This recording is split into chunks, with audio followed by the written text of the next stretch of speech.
All right, we're back with the one and only Tony Robbins. A real honor to have you here on Good Day New York. Thanks for having me back. So we started talking about CC Sabathia, who announced that he's an alcoholic. Yes. We just started asking Tony about whether you drink or not, and let's pick up that conversation. Yeah, so we found out you don't drink, and there's I'm not a good against reason. drinking in any way, yeah. But those who want that buzz, want that high, where else can they get it? What do you suggest? Well, we were just saying that, both my parents were alcoholics, so it's not like I'm against drinking. It's just the way they behaved at that point was kind of abusive, and was very abusive, and so I didn't want to be part of that. But we all want to be able to change the way we feel. That's what I spend my life showing people how to do. And what most people don't know is emotion is created by motion. The way you move determines the way you feel. You have 80 different muscles in your face, 80. For most people, this is the largest area of unemployment in the country. They use the face the same way, they feel the same emotions over and over and over again. So what I was saying is I have this deal with myself called priming. Every day I say, look, you got to have 10 minutes for yourself. If you don't have 10 minutes for yourself, you don't have a life. And I'm not going to hope I feel good. I just got back 6 countries in 12 days. I was in India 2 days ago. Wow. And I woke up here feeling like somebody ran me over with a truck. But you got yourself psyched up. But the way I did it is I do this process. And it's 10 minutes. I put some music on. I do this massive change in my breathing, so it radically changes the way I feel. And then I do this 3-step process. First, I do 3 minutes of gratitude, where I think of 3 things I'm really grateful for, and I associate. I don't think of it over there. I feel it. And the reason is, when you're grateful, you can't be worried. You can't be fearful.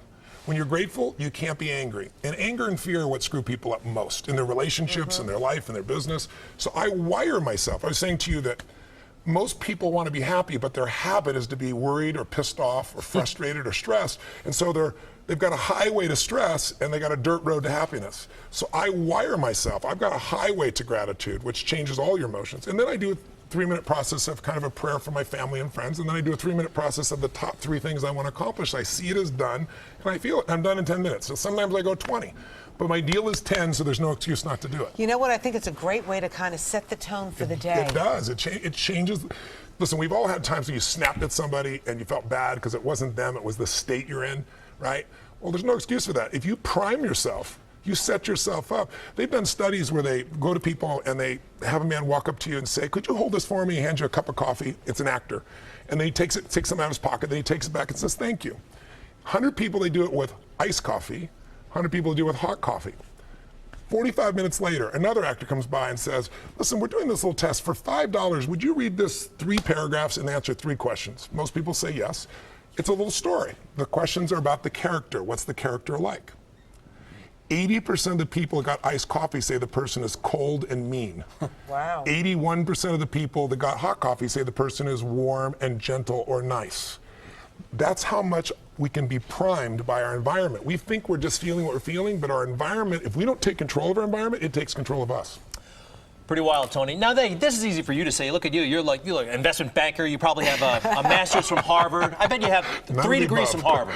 No, I got a high school education. So what happened? You never went to college? Well, my mom, I was going to USC. I wanted to be a sports. I was taking journalism. I was getting a scholarship. And then I had some major challenges with my family. I had to take care of them. And then my mom got very upset. I have 4 different fathers. So I kind of had to take over.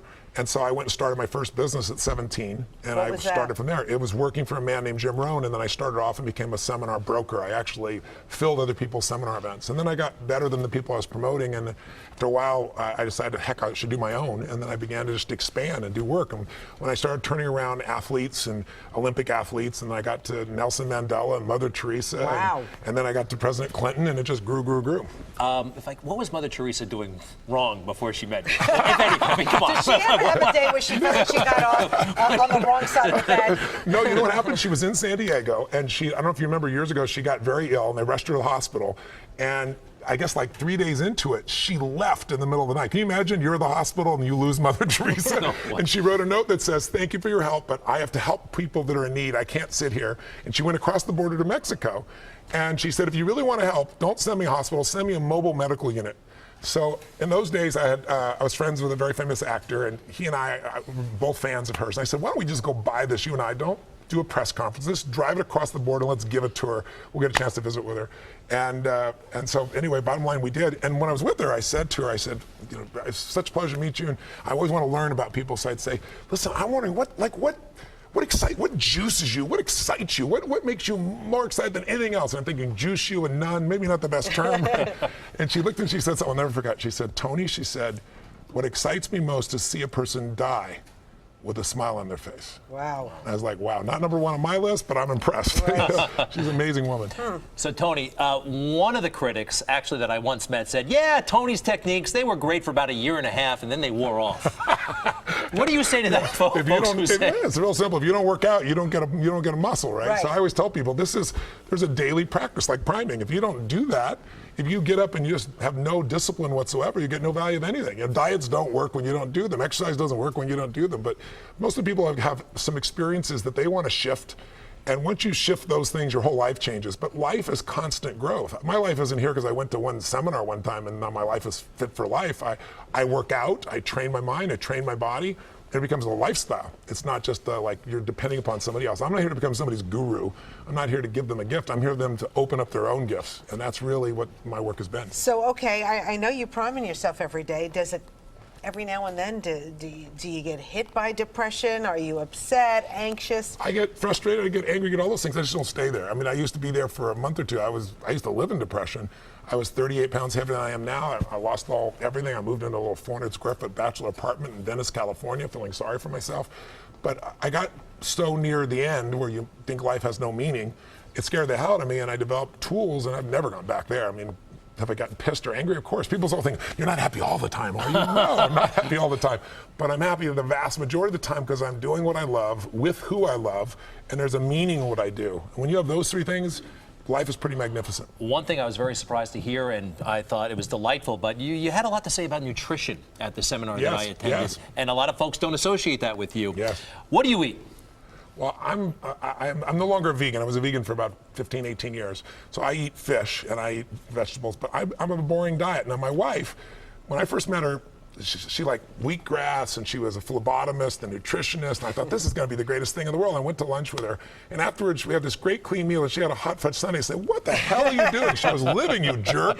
You know? So she loosened me up. She has this zigzag. We zig, and then she zags and has that. And so I'm much more balanced than I was. But I'm still, you know, I'm stronger than I've been when I can lift at 55 years old than when I was 27, right? I can run faster, I feel stronger. There are limits to what you can do as you age, but thus far I haven't hit that limit yet. My event, as you know, I go on stage, I do 18 to 20 miles on the first day, and I do 26 miles. I'm on from 8 in the morning to 1 a.m. with a 1 hour break, and people can vote with their feet. Oprah says to me, Tony, she's, you know, I love you, but I can't sit anywhere for 2 hours. And then she's standing on a couch at the end on camera going, this is one of the greatest experiences of my life. Usher, same thing, goes, Tony, I can't go anywhere for a day. And 4 days later, it's like, this is incredible. What do you do? You have people doing calisthenics in your show? Or? No, well, no, what it is I don't have people sitting still, right? You know, it's like, remember I said emotion comes from motion? And also, a minute feels like an eternity when you don't like what you're doing. Right. When all your needs are fulfilled, time flies. So I get time to disappear for people so they can transform. And I do it because I've done it for so long. I'm doing an event in LA in a couple weeks in October, 22nd, 23rd, 24th, and we have 8,000 people from, I think it's 49 countries, are translating 5 languages. And people from every walk of life, from young kids to people older, athletes, entertainers, average people will all come and become a family and transform in ways that are just extraordinary. At the end, it feels like a mosh pit, like at a giant concert with people, and they just have a blast. Yeah, great music, by the way. Really? You're a heavy metal guy. I was trying to tell him I have that. all You like a kinds lot. of things. When I heard AC/DC, Greg says, "Oh, Tony likes this." Tony likes AC/DC. Yeah, absolutely. But we love everything. We do a mix because we use music as the soundtrack to our lives, and so we pull from all kinds of types of music. I think you were like So a you're John not sitting Tesh kind of guy, that new age John kind Tesh. of, you know, that new age kind of music. Not so much. Oh, wow. Sorry, John Tesh. No disrespect, John. All right, Tony Robbins. Once again, TonyRobbins.com. People can go there. And Yes. also America's Best 401k. Yeah, or they can go to showmethefees.com. Awesome. Tony Robbins, a real privilege. Always Thank enjoy you. Thanks for having me on, having guys. you on. Always good Thank to visit you. with you guys. Thanks for having me. All right.